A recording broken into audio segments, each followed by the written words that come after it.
আপনারা দেখছেন ২১শে টেলিভিশন। দর্শক, এখন রয়েছে দেশের মৎস্য গবেষণা ও উৎপাদন পরিস্থিতি নিয়ে বিশেষ আলোচনা।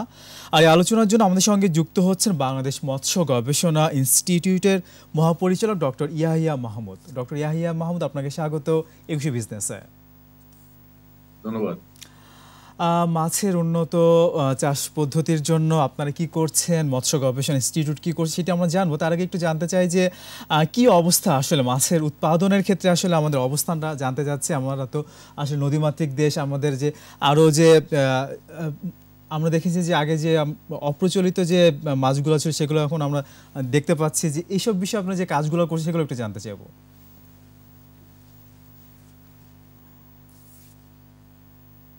ধন্যবাদ আপনার সুন্দর প্রশ্নের জন্য। আসলে এটি একটি খুবই দৃশ্যমান বিষয় এখন, যে বাংলাদেশের মৎস্য উৎপাদনের ক্ষেত্রে সাম্প্রতিককালে একটি বিশাল সফলতা কিন্তু আসছে। আমাদের বর্তমান সরকারের মৎস্যবান্ধব বিভিন্ন নীতি এবং মৎস্য প্রাণী সম্পদ মন্ত্রণালয়ের গতিশীল নেতৃত্বে বাংলাদেশ মৎস্য গবেষণা ইনস্টিটিউট, মৎস্য অধিদপ্তর এবং অন্যান্য সংস্থাগুলি একসাথে কাজ করছি আমরা, এবং একটি দৃশ্যমান অগ্রগতি মৎস্য উৎপাদনের ক্ষেত্রে ইতিমধ্যে হয়েছে। আমাদের 2019-20 অর্থ সালে এখন মাছের উৎপাদন আমাদের 45 লক্ষ মেট্রিক টন। এটি খুবই একটি আশাপ্রদ বিষয় আমাদের জন্য, যে সাম্প্রতিককালে মৎস্য উৎপাদনের যে প্রবৃদ্ধির ধারা, সেটি যদি আমরা অব্যাহত রাখতে পারি তাহলে সামনে হয়তো আমরা একটি কাঙ্ক্ষিত পর্যায়ে যেতে পারবো। এটি আসলে একটি সম্মিলিত প্রয়াসের মাধ্যমে দেশের মৎস্য উৎপাদনের ক্ষেত্রে একটি বিপ্লব সাধিত হয়েছে। আমি আপনার মাধ্যমে দর্শক শ্রোতাদের জানাতে চাই যে আমরা যদি এখন ওয়ার্ল্ড র্যাঙ্কিং এর কথা চিন্তা করি, তাহলে বাংলাদেশে এখন মিঠা পানির মৎস্য উৎপাদনের ক্ষেত্রে আমাদের অবস্থান এখন 4th, এবং চাষাবাদের ক্ষেত্রে আমাদের এখন 5ম, এবং অভ্যন্তরীণ উন্মুক্ত জলাশয়ে যে মৎস্য আহরণ করি আমরা, সেখানে আমাদের অবস্থান 3য়। এবং আমরা এখন এই মৎস্য চাষের ক্ষেত্রে আমরা যে মূলত কাজটি করছি সেটা হচ্ছে প্রযুক্তি ভিত্তিক মাছ চাষ। এটা আমরা সকলেই জানি যে জাতি যত বেশি প্রযুক্তি নির্ভর, সে জাতি তত বেশি উন্নত। আমরাও চাচ্ছি যে এই মৎস্য উৎপাদনের যে বর্তমান যে অবস্থাটা, সেটাকে আরো গতিশীল এবং ডাইনামিক করার জন্য আমরা এখন মৎস্য চাষের ক্ষেত্রে আমরা প্রযুক্তি নির্ভর আমরা গবেষণা কার্যক্রমের মাধ্যমে যে প্রযুক্তিগুলি উদ্ভাবন করেছি, সেইগুলি ব্যবহার করে প্রযুক্তি নির্ভর চাষাবাদ করতে, এবং এটি মাঠ পর্যায়ে এখন চাষির পর্যায়ে ব্যবহৃত হচ্ছে। এবং আরেকটি যে বিষয়টি হচ্ছে যে মৎস্য উৎপাদনের ক্ষেত্রে এখন মাছের যে চাষাবাদের যে মাধ্যমে যে মাছের উৎপাদন হয়, তা কিন্তু মোট উৎপাদনের প্রায় 57%। এটি একটি খুবই আশার দিক। আমরা এখন এই যদি স্পেসিস ওয়াইজ যদি বলি, প্রজাতি ভিত্তিক উৎপাদন যদি বলি আমরা এখন, তাহলে আমাদের দেশে যে ইলিশ উৎপাদন হয় তা সারা বিশ্বে যে কয়টি দেশ ইলিশ আহরণ করে, তার মধ্যে বাংলাদেশের অবস্থান কিন্তু প্রথম। সারা বিশ্বের প্রায় 11টি দেশ এখন ইলিশ আহরণ করে, তার মধ্যে বাংলাদেশের অবস্থান কিন্তু শীর্ষে। আমরা যদি তেলাপিয়া মাছের কথা বলি, তাহলে তেলাপিয়া মাছের অবস্থান আমাদের এখন এশিয়াতে আমাদের অবস্থান 3য়, এবং ওয়ার্ল্ডে এখন 4র্থ। এরকম বিভিন্ন সফলতা কিন্তু এখন আমাদের আছে। এটি আমাদের সকলের সম্মিলিত প্রয়াসেই আমাদের এই উৎপাদনটি হয়েছে, এবং আমরা চাই যে বাংলাদেশের মৎস্য উৎপাদনের যে একটি বিপ্লব ইতিমধ্যে হয়ে গেছে, সেটি যেন অব্যাহত থাকে।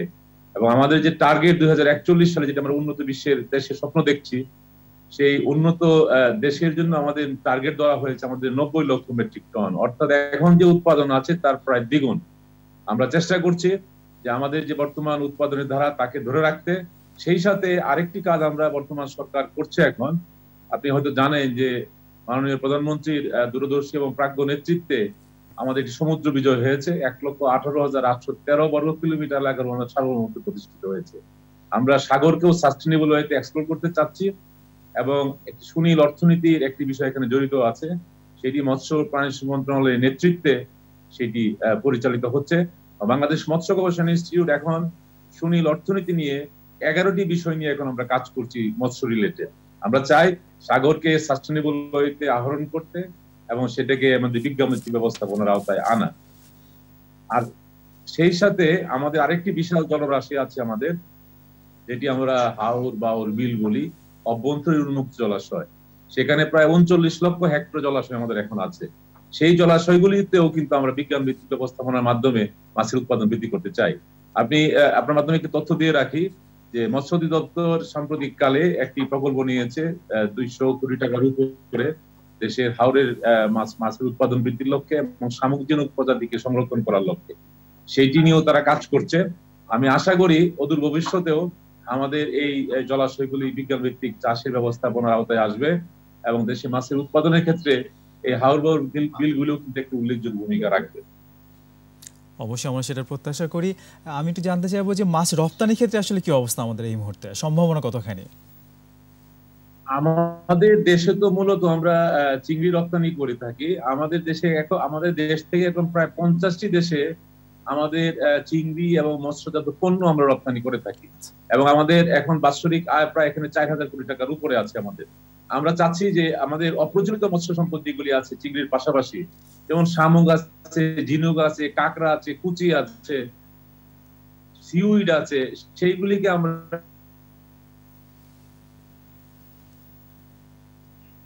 এখন সেদিকের দিকে মনোযোগ দিচ্ছি। আমরা এইগুলোতে আমাদের দেশে খুব একটা চাহিদা কিংবা আমরা এই বিদেশের বাজারগুলি যে এখানে বিশ্বগুলিকে ধরতে, তাহলে রপ্তানি ক্ষেত্রে একটি নতুন দিগন্ত উন্মোচিত হবে বলে আমি মনে করি। আমরা সেটাই প্রত্যাশা করছি। আমরা ছোট্ট একটা বিরতি নিয়ে আসি। দর্শক, এবার নিচ্ছি একটা বিরতি, ফিরে আসবো একটু পরই, আমাদের সঙ্গেই থাকুন।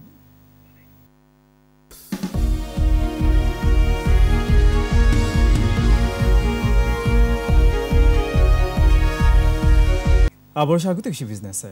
দর্শক, বিরতির আগে দেশের মৎস্য গবেষণা ও উৎপাদন পরিস্থিতি নিয়ে কথা বলছিলাম বাংলাদেশ মৎস্য গবেষণা ইনস্টিটিউটের মহাপরিচালক ডক্টর ইয়াহিয়া মাহমুদের সঙ্গে। আবার ফিরছি আলোচনায়। জনাব ডক্টর ইয়াহিয়া মাহমুদ, আমরা জানি যে ইলিশ আমাদের মৎস্য উৎপাদনের ক্ষেত্রে একটা বড় ভূমিকা রাখে। তো সেক্ষেত্রে একটু জানতে চাইবো, ইলিশের যে জাটকার কথা বলি অথবা মা মাছ যেটার কথা আমরা বলি, সেটা আসলে নিধন বন্ধে আমরা আসলে কি পদক্ষেপ আরও ভালোভাবে নিতে পারি, আসলে এটা কীভাবে আমরা নিশ্চিত করতে পারি? ধন্যবাদ। আসলে ইলিশ তো আমাদের সবারই প্রিয় মাছ। দেশে বিদেশে আমাদের যারা থাকেন, আমাদের বাঙালিরা বিশেষ করে,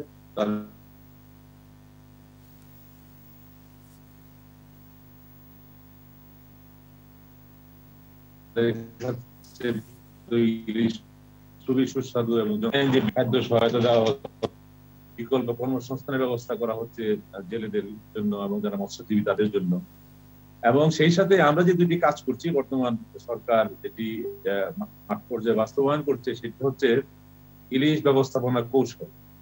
সেখানে আমাদের প্রশাসন কাজ করছে, রাজনৈতিক নেতৃবৃন্দরা কাজ করতেছে, মৎস্য অধিদপ্তর কাজ করছে, ডিএফআরআই কাজ করতেছে, আইন শৃঙ্খলা বাহিনী, প্রতিরক্ষা বাহিনী, সবারই সম্মিলিত প্রয়াসই কিন্তু ইলিশের একটি বিশাল সফলতা এসছে। আপনি জানেন, আমি যদি 2008-09 সালের একটি পরিসংখ্যান দেই, তখন দেশে ইলিশের উৎপাদন ছিল 2,96,000 মেট্রিক টন। এখন এই গত অর্থ বছরে ইলিশের উৎপাদন প্রায় 5.5 লক্ষ মেট্রিক টনে উন্নীত হয়েছে। এটি আমাদের গৌরবের জায়গা আমাদের জন্য। এটি বর্তমান সরকার আমাদের মৎস্যজীবী সম্প্রদায়ের জন্য বিভিন্ন ধরনের বিকল্প কর্মসংস্থান সৃষ্টি করায় এবং আমাদের দেশের সকলের সম্মিলিত প্রয়াসের কারণেই কিন্তু আমাদের এই ইলিশের একটি সফলতা এসছে। এই ধারাটি এখনো অব্যাহত রাখতে হবে আমাদের। আমরা মা ইলিশ ধরা বন্ধ রাখছি, জাটকা আহরণ ধরা বন্ধ রাখছি, সেটি একটি সুফল এসছে আমাদের। আপনাকে একটা ছোট্ট তথ্য দিয়ে রাখি, আমাদের গত বছর যে আমরা জাটকা সংরক্ষণ করেছি, এখানে আমাদের যে কর্মকাণ্ড মাঠ পর্যায়ে আছে তা সঠিকভাবে বাস্তবায়নের ফলে প্রায় 37,800 কোটি জাটকা আমাদের সুরক্ষিত হয়েছে এবং সেটি পর্যায়ক্রমে বড় হয়ে ইলিশে রূপান্তরিত হবে। তারা থাকে আসে এবং মূলত অক্টোবর মাসটাকেই তারা নির্বাচন করে নদীতে আসার জন্য। তখন আমরা 22 দিন মা ইলিশ ধরা বন্ধ রাখি। এটি কার্যক্রম শীঘ্রই শুরু হবে। আজকে আমাদের জাতীয় টাস্কফোর্সের আমাদের সভা আছে 3টার সময়, মাননীয় মন্ত্রী মহোদয়ের সভাপতিত্বে। সেখানে ইলিশের যে আমাদের মা ইলিশ ধরা বন্ধকালীন সময়টা আমরা নির্ধারণ করব এবং সেই সময়ের উপর ভিত্তি করে আমরা মা ইলিশ সুরক্ষা করব সকলকে একসাথে নিয়ে। আমরা চাই ইলিশকে প্রত্যেক বাঙালির পাতে ফিরিয়ে আনতে, কারণ মাঝখানে যে ইলিশ হারিয়ে যাওয়ার উপক্রম হয়েছিল, সেই ইলিশকে আমরা পুনরুদ্ধার করতে সক্ষম হয়েছি মৎস্য প্রাণী মন্ত্রণালয়ের নেতৃত্বে। আমরা চাই যে বাংলাদেশের প্রত্যেক বাঙালির পাতে যেন ইলিশ ফিরে আসে, সেই লক্ষ্যে আমরা কাজ করছি। আমাদের লক্ষ্য হচ্ছে যে আমরা যেন 7 লক্ষ মেট্রিক টন ইলিশ আহরণ করতে পারি আমাদের নদ নদী থেকে। আমরা সেই লক্ষ্যে কাজ করছি মৎস্য প্রাণী মন্ত্রণালয়ের নেতৃত্বে আমার মনে হয় এই সফলতা আমরা ইনশাআল্লাহ ভবিষ্যতে পাবো। আমরাও সেটাই প্রত্যাশা করি। শেষে একটু জানতে চাইবো যে দেশি মাছ সংরক্ষণের জন্য সরকারি চিন্তা ভাবনা পদক্ষেপগুলো একটু জানতে চাই আমরা। দেশীয় মাছ সংরক্ষণের জন্য আমাদের নানামুখী কার্যক্রম আমরা শুরু করেছি ইতিমধ্যে। আপনি হয়তো জানেন যে আমাদের মিঠাপানিতে 260টি প্রজাতি আছে মিঠাপানির মাছ, এর মধ্যে 143টি হচ্ছে ছোট মাছ। তার মধ্যে আবার 64টি মাছ আছে আমাদের বিপণনের তালিকায়। এই 64টি মাছকে আমরা পুনরুদ্ধার করার জন্য বাংলাদেশ মৎস্য গবেষণা ইনস্টিটিউট গবেষণা পরিচালনা করছে এবং গবেষণা পরিচালনার মাধ্যমে ইতিমধ্যে 31টি বিপন্ন প্রজাতির মাছকে পুনরুদ্ধার করতে সক্ষম হয়েছে এবং তার প্রজনন কৌশল এবং চাষাবাদ কৌশল মাঠ পর্যায়ে ব্যবহৃত হচ্ছে। এবং আমি একটি ছোট্ট তথ্য দেই, আমাদের কাছে যে পরিসংখ্যান আছে 2008-9 সালে আমাদের দেশে চাষের মাধ্যমে দেশীয় মাছের উৎপাদন ছিল 67,000 মেট্রিক টন। সেটি 2018-19 সালে প্রায় 2.5 লক্ষ মেট্রিক টনে উন্নীত হয়েছে। অর্থাৎ গত 12 বছরে দেশীয় মাছের উৎপাদন বেড়েছে 4 গুণ। আমাদের উদ্দেশ্য হচ্ছে যে আমাদের সকল দেশীয় মাছকে আমাদের খাবার টেবিলে ফিরিয়ে আনা। সেই লক্ষ্যে বাংলাদেশ মৎস্য গবেষণা ইনস্টিটিউট গবেষণা পরিচালনা করছে। আমরা স্বল্পমেয়াদী, মধ্যমেয়াদী এবং দীর্ঘমেয়াদী পরিকল্পনা গ্রহণ করেছি এবং এই পরিকল্পনার আওতায় আমাদের যে হারিয়ে যাওয়া মাছগুলি যেগুলি আছে সেগুলি পুনরুদ্ধার করার চেষ্টা করছি। সেই সাথে এই দেশীয় মাছকে সংরক্ষণ করার জন্য 2020 সালে আমাদের বাংলাদেশ মৎস্য গবেষণা ইনস্টিটিউটের ময়মনসিংহ কেন্দ্রে আমরা একটি লাইভ জিন ব্যাংক প্রতিষ্ঠা করেছি। মাননীয় মন্ত্রী মহোদয় সেই জিন ব্যাংক উদ্বোধন করেছেন। এই জিন ব্যাংক প্রতিষ্ঠার মূল উদ্দেশ্যই হচ্ছে প্রকৃতিতে যদি কোনো মাছ হারিয়ে যায় দেশীয় মাছ, তাহলে জিন ব্যাংকে যে সংরক্ষিত মাছগুলি আছে সেগুলিকে আমরা হ্যাচারিতে কৃত্রিম প্রজননের মাধ্যমে পুনঃ উৎপাদন করব এবং সারা দেশে সেগুলি ছড়িয়ে দিব। এটি আমরা সংরক্ষণ করছি। এখন পর্যায়ক্রমে সকল দেশীয় মাছকে আমরা ব্যাংকে সংগ্রহ করে আমরা সংরক্ষণ করব, সেই লক্ষ্যে আমরা কাজ করছি। আর আরেকটি নির্দেশনা আমাদের মন্ত্রণালয়ের পক্ষ থেকে দেওয়া হয়েছে যে আমাদের উদ্ভাবিত যে প্রযুক্তিগুলি আছে সেগুলি সারা দেশে ছড়িয়ে দেওয়া। এটির মূল উদ্দেশ্যই হচ্ছে যে আমাদের কোনো উদ্ভাবিত প্রযুক্তির মাধ্যমে যে সুফলটা আমরা পাই সেটি যেন কোনো এলাকা ভিত্তিক যেন না হয়, কোনো স্পেসিফিক এরিয়া ভিত্তিক যেন না হয়। আমরা চাই যে দেশের প্রত্যেকটি অঞ্চলে দেশীয় মাছ উৎপাদন হোক এবং তার সুফল প্রত্যেক মানুষ যেন ভোগ করতে পারে। সেই লক্ষ্যে আমাদের মৎস্য প্রাণী সম্পদ মন্ত্রণালয় থেকে নির্দেশনা দেওয়া হয়েছে। সেই লক্ষ্যে মৎস্য অধিদপ্তর কাজ করছে। তাদের একটি এনএটিপি প্রকল্প আছে, সেই এনএটিপি প্রকল্পের আওতায়ও এই চাষগুলি আমাদের মাঠ পর্যায়ে ব্যবহার করার জন্য চেষ্টা করছে। আমরা সেটা প্রত্যাশা করি যে দেশীয় মাছ সংরক্ষিত হবে। সেই সাথে একটু জানতে চাইবো যে অপ্রচলিত যে মৎস্য সম্পদ সেটির ক্ষেত্রে আমরা আসলে কি করছি, আসলে সেটিকে আমাদের নজরটা কতখানি আসলে? এটি একটি নতুন বিষয় আমাদের জন্য। আসলে আমরা আমাদের এতদিন মৎস্য চাষ বলতে আমরা আগে বুঝেছি শুধু আমাদের দেশীয় মাছ যেগুলি আছে রুই, কাতলা, মৃগেল, পাবদা, গুলশা, ট্যাংরা এগুলি, কিন্তু এর বাইরেও কিন্তু আমাদের যে বিস্তর জলরাশি আছে সেখানে একটি বিশাল সম্পদ কিন্তু আমাদের রয়ে গেছে, যেটাকে আমরা অপ্রচলিত মৎস্য সম্পদ বলি। যেমন আমাদের শামুক আছে, ঝিনুক আছে, কাঁকড়া আছে, কুচিয়া আছে, আমাদের সিউইড আছে সাগরে। সেইগুলি নিয়ে কিন্তু আমরা এতদিন খুব একটা নজর দেইনি। আমাদের এরপর একটি নির্দেশনা এখন আছে যে আমাদের প্রচলিত মৎস্য সম্পদের বাইরে অপ্রচলিত মৎস্য সম্পদ যেগুলি আছে সেগুলি নিয়ে গবেষণা করে তার উৎপাদন বৃদ্ধি করা, সেই লক্ষ্যে আমরা এখন কাজ করছি। আমরা জানি যে আমাদের দেশ থেকে যে কাঁকড়া রপ্তানি হয় সেটি মূলত শিলা কাঁকড়া নামে আমাদের কাছে পরিচিত। এই শিলা কাঁকড়ার পোনা কিন্তু আমরা মূলত প্রকৃতি থেকে সংগ্রহ করে চাষাবাদে ব্যবহার করি। এই ধারাটা যদি অব্যাহত থাকে তাহলে প্রকৃতির উপর কিন্তু একটি নেতিবাচক প্রভাব কিন্তু পড়বে। এই জন্য আমরা আমাদের হ্যাচারিতে এখন শিলা কাঁকড়ার পোনা উৎপাদন কৌশল আমাদের বিএফআর এর পক্ষ থেকে উদ্ভাবন করা হয়েছে এবং সেইটি এখন মৎস্য অধিদপ্তর আমরা শীঘ্রই হস্তান্তর করবো। সেই প্রযুক্তিগুলি আমাদের জন্য বিদেশে প্রচুর চাহিদা আছে, বাজার মূল্য ভালো এবং সেটি রোগ বালাই কম্পারেটিভলি কম হয়। আমাদের আরেকটি বিশাল সম্পদ আছে আমাদের সমুদ্রে, সেটা হচ্ছে সিউইড। আমাদের দেশে সিউইড খুব একটি প্রচলিত পণ্য নয়, কিন্তু দক্ষিণ পূর্ব এশিয়ায় বিশেষ করে আমাদের চায়না, ভিয়েতনাম, হংকং এই সকল দেশে কিন্তু সিউইডের একটি ব্যাপক ব্যবহার কিন্তু আছে। আমরা ইতিমধ্যে আমাদের সমুদ্রে আমরা একটা জরিপ পরিচালনা করেছি, সেখানে 142টি প্রজাতি আমরা আইডেন্টিফাই করেছি সিউইড আমাদের দেশে আছে এবং সেইখান থেকে আমরা 22টি প্রজাতি আমরা শনাক্ত করেছি যেটি বাণিজ্যিক গুরুত্ব সম্পন্ন।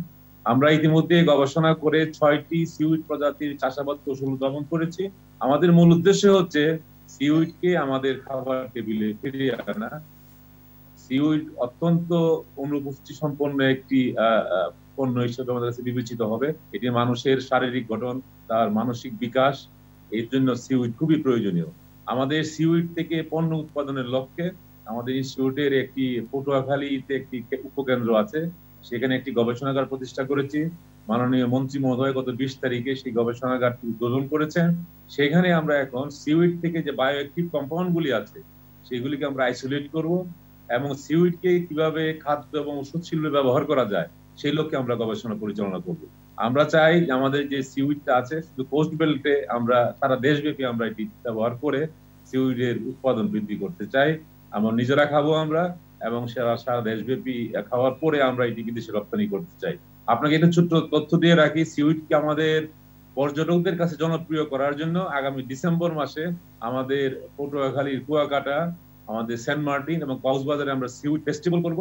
এটার উদ্দেশ্য হচ্ছে মানুষের কাছে সিউইড সম্পর্কে পরিচিত করা এবং তার মধ্যে যে গুণাগুণ আছে সেই গুণাগুণগুলো মানুষকে অবহিত করা। তাহলে সিউইড বাংলাদেশের মানুষের কাছে জনপ্রিয় হয়ে উঠবে। সেই সাথে আমাদের রপ্তানি যে বাজার আছে আমাদের দক্ষিণ পূর্ব এশিয়া, সেখানে আমরা রপ্তানিও করতে পারবো। সেই লক্ষ্যে বাংলাদেশ মৎস্য গবেষণা ইনস্টিটিউট কাজ করছে এবং মৎস্য প্রাণী সম্পদ মন্ত্রণালয়ের একটি বিশেষ নির্দেশনা আছে এই সিউইড নিয়ে আমাদের আরো গবেষণা করার। সেই লক্ষ্যে আমরা কাজ করছি। মৎস্য অধিদপ্তরও মাঠ পর্যায়ে পাইলটিং করছে সিউইড চাষাবাদের উপরে। আমার মনে হয় এটিও কি নতুন দিগন্ত আমাদের জন্য উন্মোচিত হচ্ছে যে আমরা সিউইড বিদেশে রপ্তানি করে বৈদেশিক মুদ্রা আমরা অর্জন করতে পারবো। সেই সাথে কুচিয়ারও একটি বাজার তৈরি হয়েছে ইতিমধ্যে দক্ষিণ পূর্ব এশিয়ায়। আমরা এতদিন কুচিয়া প্রকৃতি থেকে আহরণ করে মূলত বিদেশে রপ্তানি করেছি। আমরা চাই যে কুচিয়ার পোনা উৎপাদন করে চাষাবাদ করে সেগুলি বিদেশে রপ্তানি করতে। ইতিমধ্যে আমাদের পোনা উৎপাদন কৌশল আমরা উদ্ভাবন করেছি এবং মাঠ পর্যায়েও কিন্তু কুচিয়ার চাষাবাদ কিন্তু বৃদ্ধি পেয়েছে এবং সাম্প্রতিককালে কিন্তু দেশ থেকে কুচিয়া রপ্তানিও কিন্তু অনেকাংশে বেড়েছে। এটি একটি আমাদের জন্য আরেকটি নতুন ক্ষেত্র তৈরি হয়েছে রপ্তানির ক্ষেত্রে। আমরা যদি কুচিয়াও বিদেশে রপ্তানি করতে পারি তাহলে আমরা প্রচুর বৈদেশিক মুদ্রা আমরা সেটাই প্রত্যাশা করি। আমরা প্রত্যাশা করব আমাদের মৎস্য খাত আরো বিকশিত হবে, সেই সাথে আরো বেশি করে ভ্যালু অ্যাড হবে এই সেক্টর। সেই প্রত্যাশা নিয়ে শেষ করছি। আপনাকে অনেক ধন্যবাদ আমাদেরকে সময় দেওয়ার জন্য। ধন্যবাদ। দর্শক, এতক্ষণ দেশের মৎস্য গবেষণা উৎপাদন পরিস্থিতি নিয়ে কথা বলছিলাম বাংলাদেশ মৎস্য গবেষণা ইনস্টিটিউটের মহাপরিচালক ডক্টর ইয়াহিয়া মাহমুদের সঙ্গে। আবার নিচ্ছে একটা বিরতি। বেলা 2টা 35 মিনিটে ফিরে আসবো কিছু বিজনেসে আরো আয়োজন নিয়ে। আমাদের সঙ্গে থাকুন।